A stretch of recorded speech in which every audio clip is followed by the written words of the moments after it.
Hello, I'm Tyler Woods. I'm the author of Days of Ragnarok, and I'm going to begin reading this book for you, and I hope you enjoy it.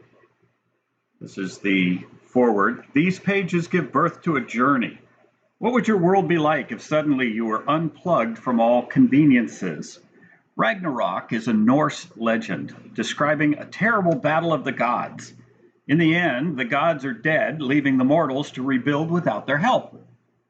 In this story, the gods of money, technology, and government are suddenly crushed, leaving the survivors to rebuild a life without them. Jason and Anna Connors embark on a reverse Pacific sail from Hawaii to Seattle.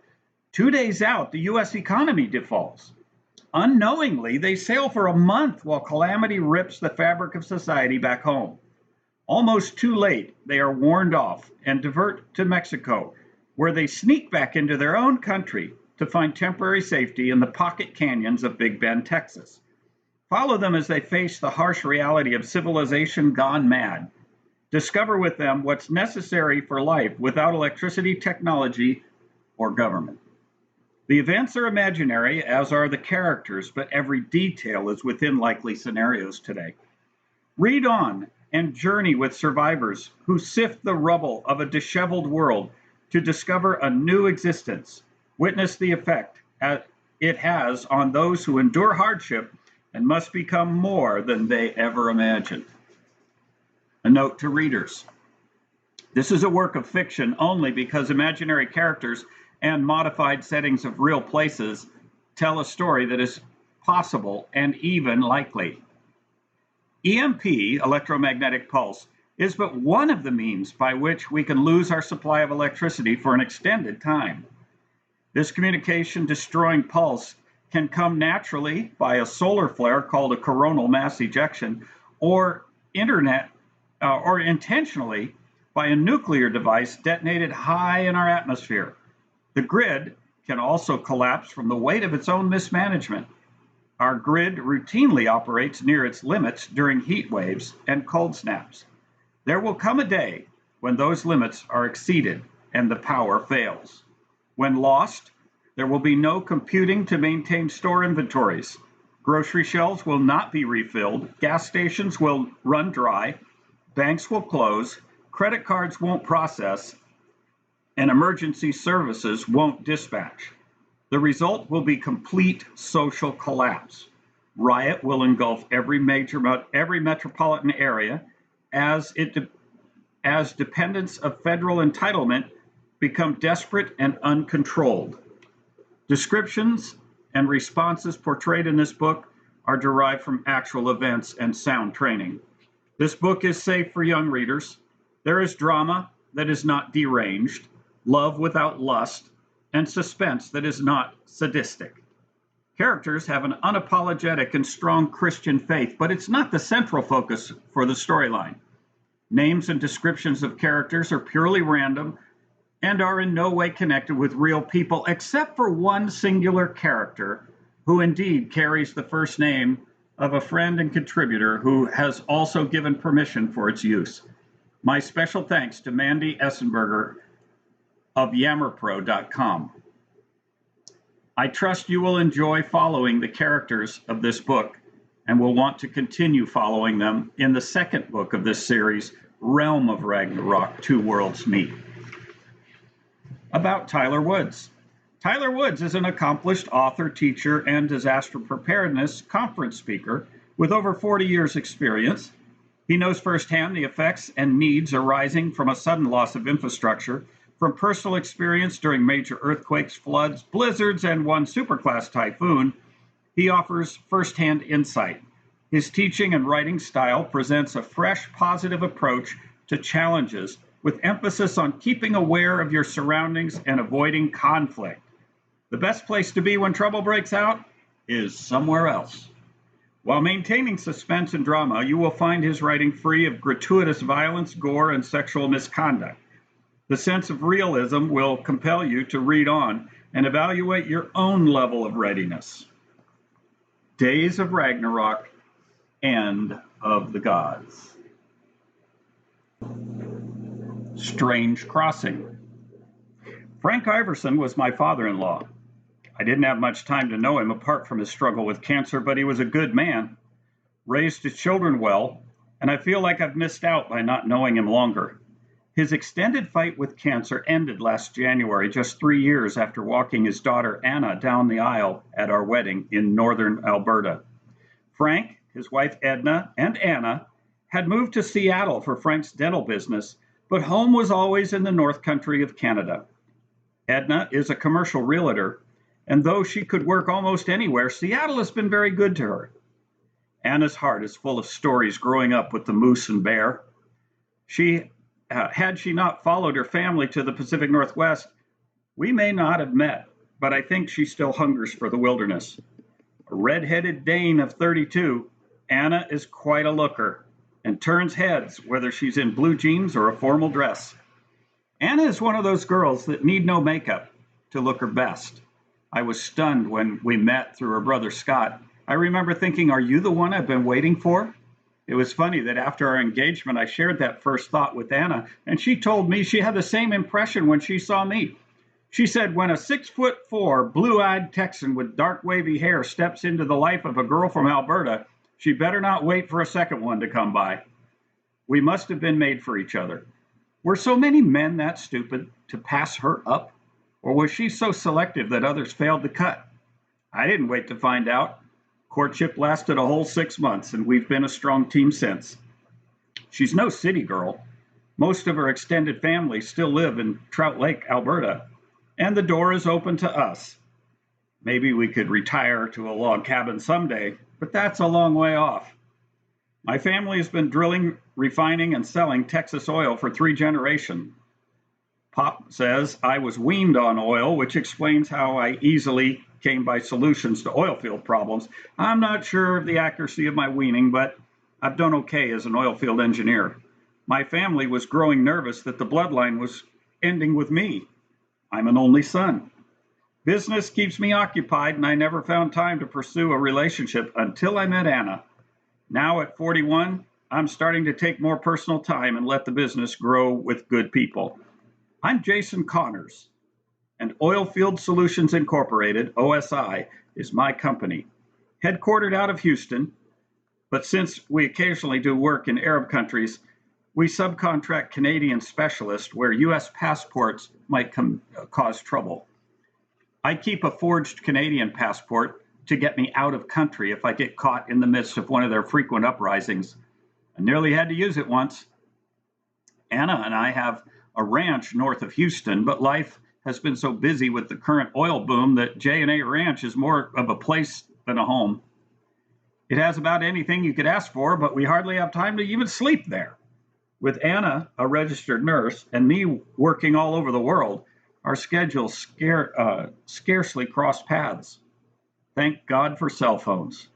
We even have a private airstrip, but it serves more for flying out to work locations than for recreation. I guess we've needed this working vacation, and it's been a blessing for both of us. Anna's dad owned a 1982 Pearson 36-foot blue water sailboat called Intrepid. Frank kept her moored here at Ko'olina Resort and Marina near their condo in Hawaii. His excuse for not keeping her in the Puget Sound was, if I'm going sailing, I'm going for a good spell and in warm water with sunshine. I guess that ruled out Seattle. We stayed here for our honeymoon and 2 vacations since. The Pearson may not be the fastest boat on the water, but sturdy design and cutter layout makes it very comfortable in open water. It comes into its own when other boats head for the harbor. I left Oilfield Solutions in good hands, and Anna took a leave of absence so we could fly out, close the sale of the condo. We've taken 2 weeks to enjoy Hawaii and provision Intrepid for our sail back to Seattle. Blue water sailing is boating in the open ocean. It's not for poorly equipped boats or inexperienced sailors. The crossing from Seattle to Hawaii is not complicated. The hardest part is getting to San Francisco. After that, you catch the trade winds and follow your GPS to Hawaii. The return trip from Hawaii to the West Coast is a bit more complicated. Timing is critical for good weather. with best crossings in late summer. Our first leg will be north to catch the easterly winds off Japan by the 1st of August. That should carry us to Sitka, Alaska, where we can take the inside passage down to the Strait of Juan de Fuca, into the Puget Sound, and then to Seattle. It sounds easy, but any crossing can be a challenge. Anna has been sailing with her dad for over 10 years, and during my 20s, my diversion from oilfield work was serving as a summer crew to retirees who needed an extra hand sailing open water to their winter harbor in South America. Anna and I make a good crew. I love sailing. Perhaps it's the sound of water on the hull or the look of energy-filled sails, but the isolation and independence have to claim part of the allurement. Out here for a time, we are cut off from the world and all its problems. It's just Anna and me. Our time alone is sacred. Sailing open water offers a lot of free time, and Anna loves her perch on the bow where she soaks up sun while reading a good ebook. What she accepts as a necessary evil is the harness and tether line. Falling overboard can happen, and it's always unexpected. If it happens in the middle of the ocean and you're without a tether to your boat, you probably won't live to tell about it. Anna cheats a little when she tans in calm weather. She fastens the waist belt and lets the shoulder straps down to avoid massive tan lines. Don't burn up there. You're only good for about 10 minutes a side or your freckles will fall off. Teasing Anna about her fair skin and freckles always falls on deaf ears, but she knows I love her skin.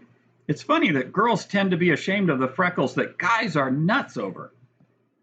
Anna loves the sun, but knows I'm right about her skin. As a nurse, she knows all too well the sun's effect.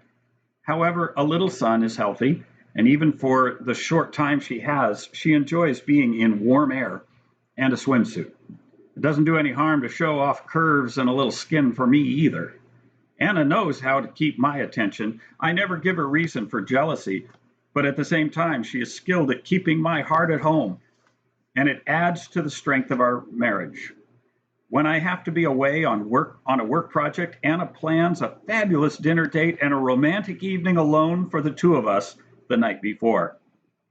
It makes it difficult to keep my mind on work while I'm away, but she knows how to make me want to get right back home. Things are going well. The seas are behaving, which is more than I can say for Intrepid's electronics. 20 days sailing out of Hawaii, the GPS dies. Anna sees me fussing with the electronic charting system, ECS. What's wrong? I think it's dead, I say. The system checks out, but it can't establish a link. The portable at the helm is offline too. What about the one in the ditch bag, she says. A ditch bag is a waterproof sea bag with emergency equipment you need if you ever have to quickly abandon your vessel. There is a handheld GPS in it, and I get it out. It's dead too. This is weird, Anna. I think we should head back for repairs. Anna sees it differently. We don't need GPS to find Alaska or Canada, but finding Hawaii without GPS might be a challenge. We have good charts, and Dad always keeps a sextant on board. Let's do it. We're 2/3 the way there anyway. Well, she makes a good point. Compared to Alaska, Hawaii is just a dot in the ocean. We decide to make like Magellan and chart our course by the stars. There is room for error, and we have plenty of time. This will be fun in the sun. And the sight of Anna taking a sextant reading in her bikini top and short shorts will forever be etched in my mind. North to the easterly trade winds, and then on till we hit Alaska or Canada. They're both rather difficult to miss. We can find Sitka from there. We post text messages, updates, over the Spot. It is a tracking tool that allows Edna and the rest of the family to see our progress online and saves calls on the satellite phone. I don't want to talk to anyone besides Anna anyway. She deserves my undivided attention. The Spot is great for updates, but it uses proprietary satellites and it's a bit slow. It seems to always be looking for a link. With the GPS out, it's a good thing Frank thought to install a manual auto helm for backup. GPS-driven auto helm is an electric power hog, but accuracy is good. Intrepid has both solar and wind turbine generators, but I never like being dependent on power. Besides, the GPS isn't working. Reading the guide for the backup auto helm gives me a smile when I see it's made in Denmark, just like Frank. His hand is still in this boat. The Aries auto helm is easy to use. Just run the snaffle lines to the hub of the wheel and lock in the course according to a compass. No hydraulics, no electric needed. I love simplicity. At least our radar and AIS transponder are working, but we haven't seen a single commercial ship since leaving Hawaii. I do a couple radar sweeps every now and then, and just to be cautious, but the AIS should alert me if anything is coming. It's strange that we aren't getting alerts because we are spending a lot of time crossing busy shipping lanes. Anna calls these eastbound lanes the Wally Mart Express for all the Chinese container traffic. The Japanese current is much cooler, so it's probably good that Anna puts on warmer clothes. We don't want to be the cause of any crew distraction should we find another ship out here. Aside from electronic problems, this trip has been fantastic for both Anna and me. For 32 days, we have been to ourselves, and it has been a second honeymoon for us. The only other human voice we hear is the recorded shortwave weather forecast from Australia. Our combined old school navigation is pretty good. Meals for two are special. Spending so much time with Anna is causing me to realize how little I still know of her. Our small talk opens doors to whole new areas of our lives that we never found time to explore in the past. Cuddled in my arms, as we share some stew for dinner, Anna begins, "Did I ever tell you about the bear I met in the woods near Uncle Ed's?" "Sounds interesting. Do tell." I love hearing stories of her growing up. Anna continues, "I was 14 and picking blackberries at Uncle Ed's cabin. Not the big ones, but the smaller mountain berries. They're sweeter, but the thorns are hooked and go all the way out to the end of the leaves. You have to be really careful picking because the thorns will cling and tear you up pretty bad. As I was working one side of a really good bush, the other side was moving, and I thought someone else was picking too. Not too many people live up near Trout Lake, so I stood up to say hello. As I stood up, so did a big black bear on the other side of the bush. My dad taught me that when you meet a bear, stand real tall with your arms up over your head to make yourself look bigger. He also said to make a lot of noise and walk away, but not to run. I set down my berries, put my arms up, and sang every Sunday school song I could remember until I reached Uncle Ed's cabin. I've never been so scared in my life." I can tell some of the realism Anna feels because her heart is pounding through my chest. Wow, that was close. Did you ever go back for your berries? Uncle Ed went back with me, but that bear cleaned out my basket good. I was really mad because I worked hard for those berries and still had scratch marks from the thorns. Uncle Ed leaned his rifle against the tree and helped me pick more berries, but the bear got most of the good ones. I think Uncle Ed is my favorite of Dad's brothers, but don't tell anyone. Your secret is safe, I won't tell. As I hold Anna tight in my arms, "Have I told you in the last 5 minutes how much I love you?" "Not in the past 5 minutes," she says. I was beginning to wonder what I'd done.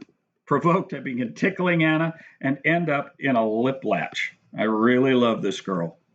We make another sighting and update our course. As I comment, "I bet your dad never thought that his old school tools would become our primary navigation gear. We could be sighting land soon. The Alaskan coastline is coming up, and Sitka is just to the south." Anna takes the binoculars and scans to port. "Land ho! We've made Alaska. I can see the coast." "How's that, Mr. Connors?" "Well, with a first mate like you, how could I ever doubt?" Anna grins back. "I'm also your only mate, Mr. Connors, and I'll never let you forget it." I take Anna in my arms again and plant a big smooch on her kisser. No one else could compare. I quit looking when I met you. Not so fast. Intrepid, this is Scott. Do you copy? Intrepid, this is Scott. Do you copy?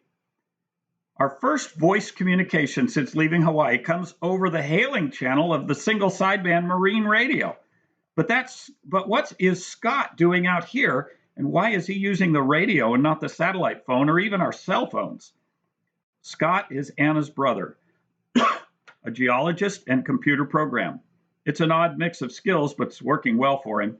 While analyzing seismic data collected by thumper trucks that pound the ground with compressed gas pistons, Scott saw some patterns and correlation with other data that allowed him to write a program to process it into some remarkably accurate location data for finding tar sand.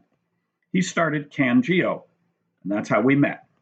I've contracted him to do a lot of spotting for us, especially overseas where his Canadian passport helps. We became good friends through working together, and he's the reason I met Anna, so I owe him. Scott, this is Intrepid. Jason here. Good to hear your voice, but what brings you out here? Jason, I need you to bypass Sitka. Take the East Channel to Camp Coogan Bay. I'll meet you there and explain. Anna has a confused look. That's my brother, but he sounds so serious. Jason, what do you think is up?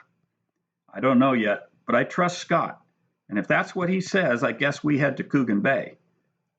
I don't talk much about the strange message, but as we chat about everything else, meeting up with Scott is on the top of our thoughts. Scott is waiting for us in a 30-foot open-hull fishing skiff with a single inboard drive.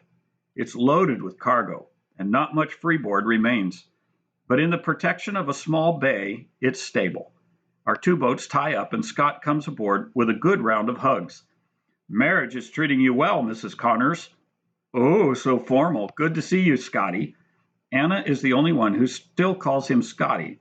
To her, it's a term of endearment. After a longer than usual hug, Scott turns to me and converts a quick handshake into a hug. I'm so glad you made it. Did you have any trouble? Scott realizes his atypical hug, and I notice a welling up in Scott's eyes. Perhaps it's the cold air, but something isn't adding up. Trouble? Haven't you been getting our progress reports and tracking data? My confusion is obvious. Jason, you don't know, do you? You've been at sea the whole time. Know what, Scotty? Anna's curiosity is almost in overload. You left Hawaii just in time. The day after you left came the announcement that the United States government was in default on its national debt. That turned the greenback into toilet paper and the whole world tailspinned. There were runs on nearly every grocery store and gas station, but nobody would take payment. I guess they figured their stuff was worth more than money. Then real trouble started. Default happened just before federal subsidies were released, and rioting broke out in nearly every major city. You could read by the nightlight of burning buildings. Every city of size has turned into a war zone. Riots are still going on in some places. Scott has my full attention. Yeah, but how did that screw up the GPS? I'm getting to that, but it isn't good. Just when the country was down at its worst, someone, we think Iran, but maybe North Korea or both, someone anyway, Anna interrupts. Scotty, you're all over the place. Slow down and just tell us what happened. I'm sorry, it was a nuke. Maybe two. Scott is almost overwhelmed just to say the words. Best bet is they launched out of modified shipping containers from cargo vessels some 200 miles offshore. That much came out early in the news, but a few minutes later, everything went black. No internet, no television, no phones, and within an hour, there was no power. Everything went together. Nobody knows anything more from the government. We think they went dark to wait out whatever happens next. I'm speechless as I realize the significance of the date. August 6th is all I can say. What's special about August 6th? Asked Scott. The first atom bomb was dropped on Hiroshima, Japan, August 6, 1945. How ironic. Anna is really quiet, obviously thinking about others. She has friends all over the States and many in major cities.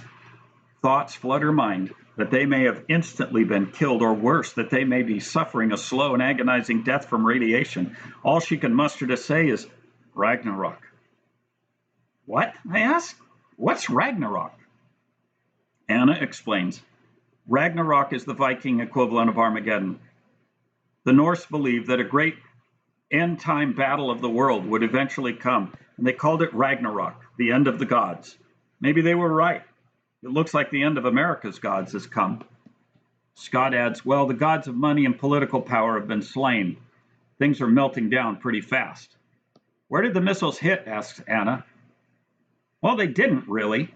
The missiles were intermediate range and targeted somewhere over the Midwest, probably over Kansas, about 100 miles up.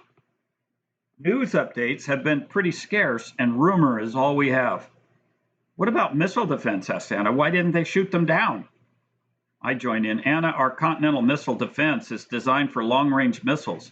We detect an ICBM at launch phase and can be waiting to destroy them as they re-enter the atmosphere on their way to a target. We don't have as much time to respond to intermediate range missiles, and if they are targeted to detonate outside of our atmosphere, they don't re-enter, and our missile defense is useless. Anna looks confused. But how could they hit all our satellites with just one bomb? If the bomb detonates 100 miles up, that's over 500 miles short of where communication satellites are. The blast doesn't have to get them. I pull out a notepad and pencil. Nukes create an initial blast, but also an electromagnetic pulse called EMP. Anna understands better when I diagram while explaining. That huge pulse can toast electronics for 20 to 30 miles within the atmosphere, but in space, there's nothing to attenuate the pulse. It will go for many hundreds of miles, even thousands. So how does that knock out electricity down here? If the atmosphere is 20 miles thick, shouldn't that have protected us from EMP? It did. And except for older transformers and probably every electric fence charger in the US, I'm sure little was damaged. It wasn't the EMP's direct effect that stopped power. It was the result of lost communication. I stopped diagramming for a moment. Remember that movie you like about a hacker who blocked a government attempt to fire an energy weapon into the Earth's core? Anna loves corny movies.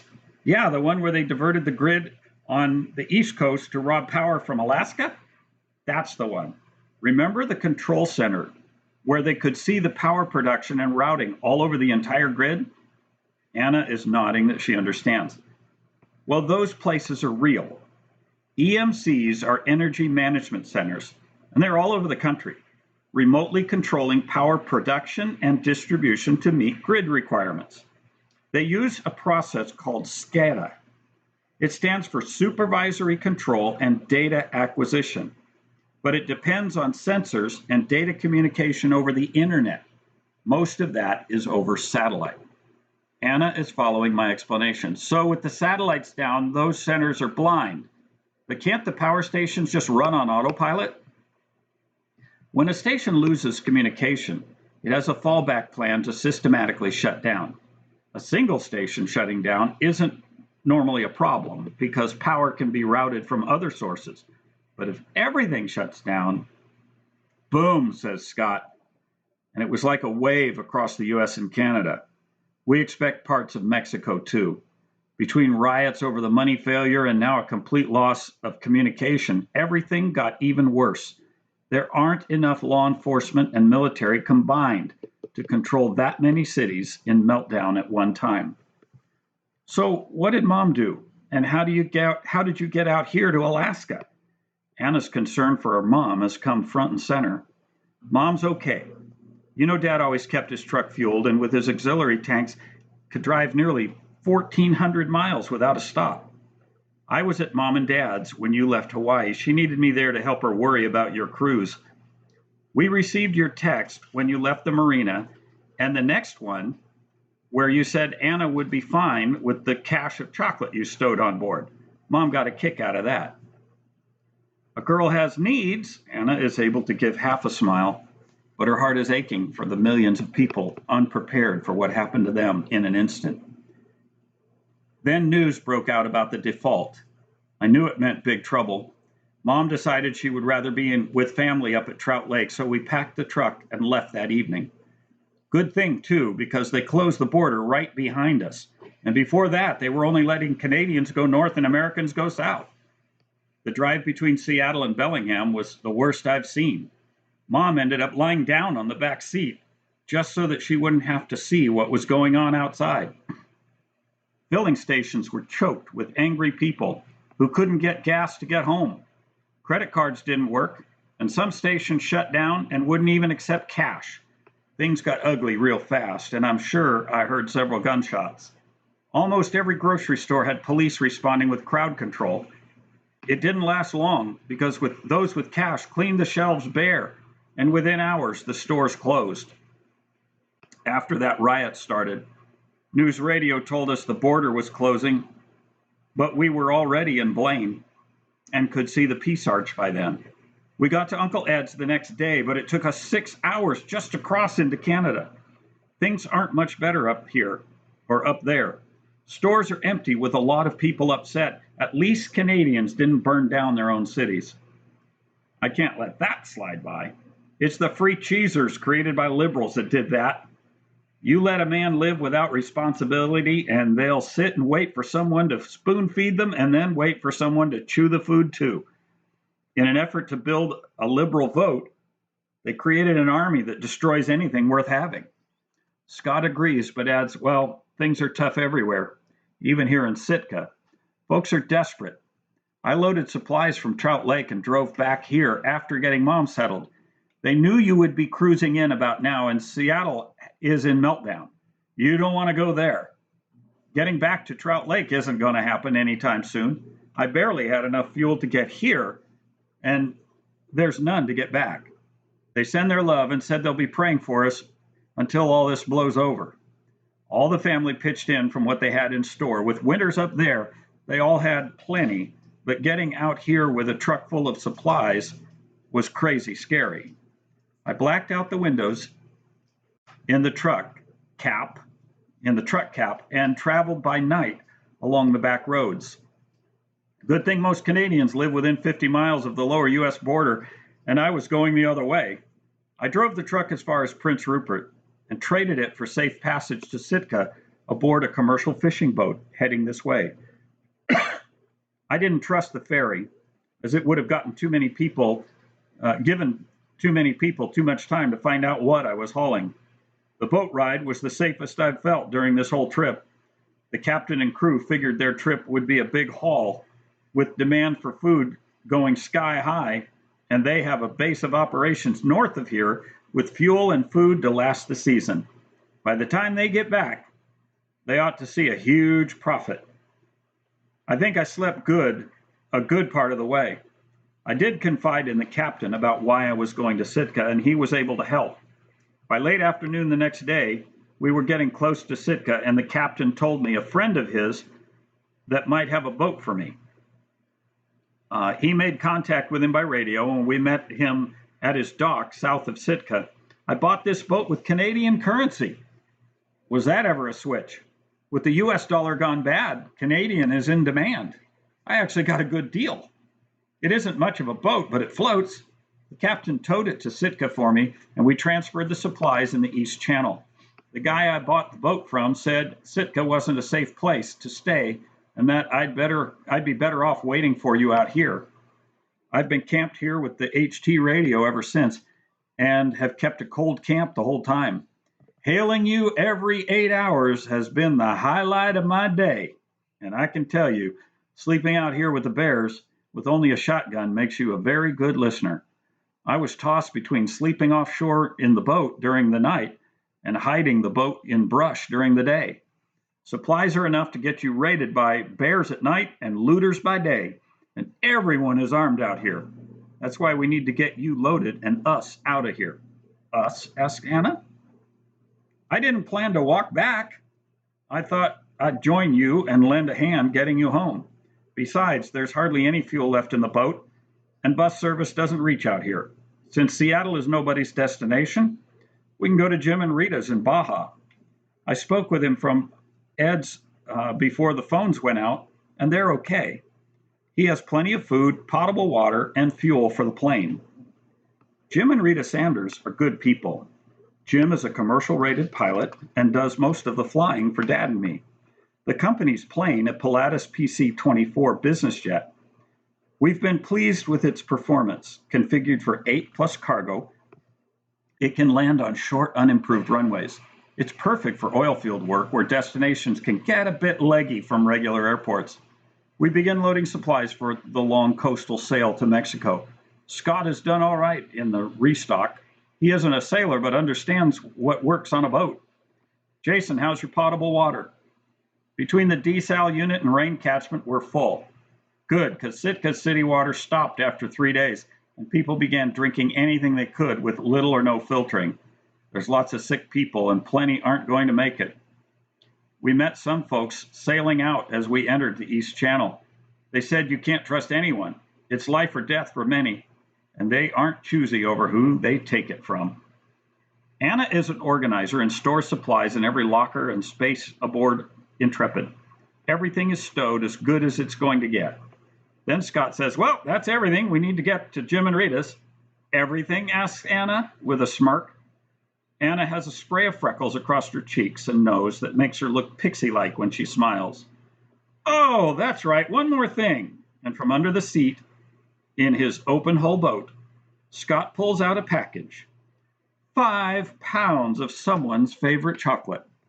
Big brother, you thought of everything. And with that, Anna gives him a big bear hug, planting a kiss on Scott's cheek.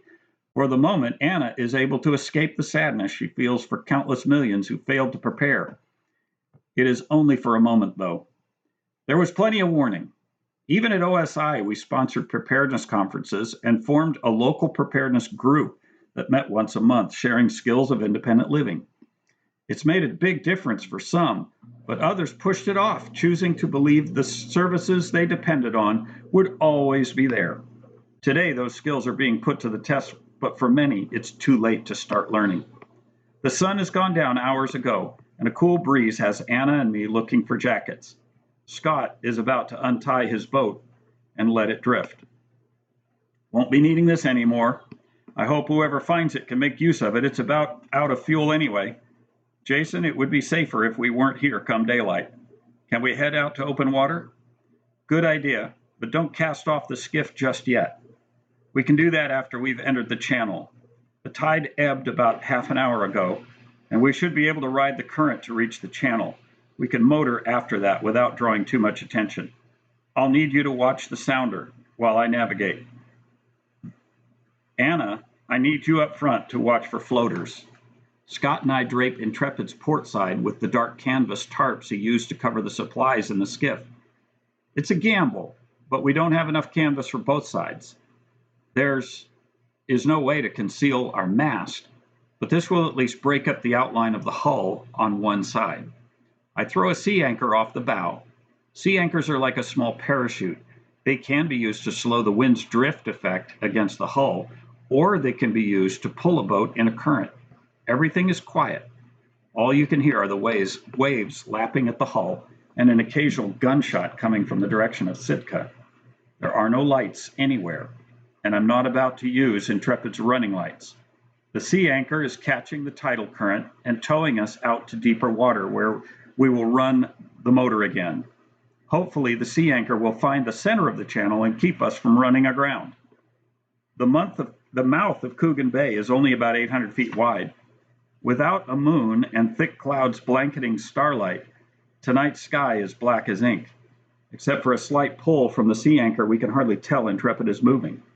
Normally, sailboat drive units are quiet enough to go unnoticed, but without electricity, city noises are gone, so even the soft purr of a Yanmar diesel can be heard a long way off. For now, it's a free ride on the current, as we three remain quiet, listening, watching, and praying. Scott whispers, "Somehow this reminds me when we had to sneak out of North Africa." I respond, "Yeah, I was thinking of that. Let's hope this goes down easier. I don't like being shot at." Do I ever remember that day? It was an event that changes who you are forever. Scott and I were working an oil production problem in Tunisia, but keeping an eye on civil unrest forming in neighboring Algeria. We should have been watching over our shoulder because the birth of the Arab Spring rose right at our feet. We left everything and made our way to the airport with just passports and the clothes we were given by our Tunisian host. Scott looked ridiculous in a jebba and barnos. The jebba is a near floor-length Tunisian man's robe, and the barnos is a poncho-like outer covering with a hood. I'm sure I looked equally strange, but it did help us blend in as we passed through the crowds. Scott left his laptop, but executed a program he designed to completely erase and overwrite his memory files until someone turns it off. Not even the NSA could retrieve data after that. Anything else we left could be easily replaced, and payment for the job was in advance. So it was time to say adios and get out of Dodge.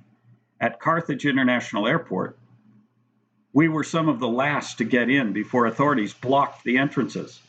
Gunshots were getting closer, and a bullet hit the glass above us. Once we got inside, we boarded the first jet heading north, just before they closed the gates. I think the crew knew we were aboard because we taxied and took off quickly before the plane could be stopped and searched for Westerners. We learned that others were not as lucky. Sitting quietly at Intrepid's helm is a far cry from the noise and hostility of Tunisia, but the feeling in my gut is strangely the same.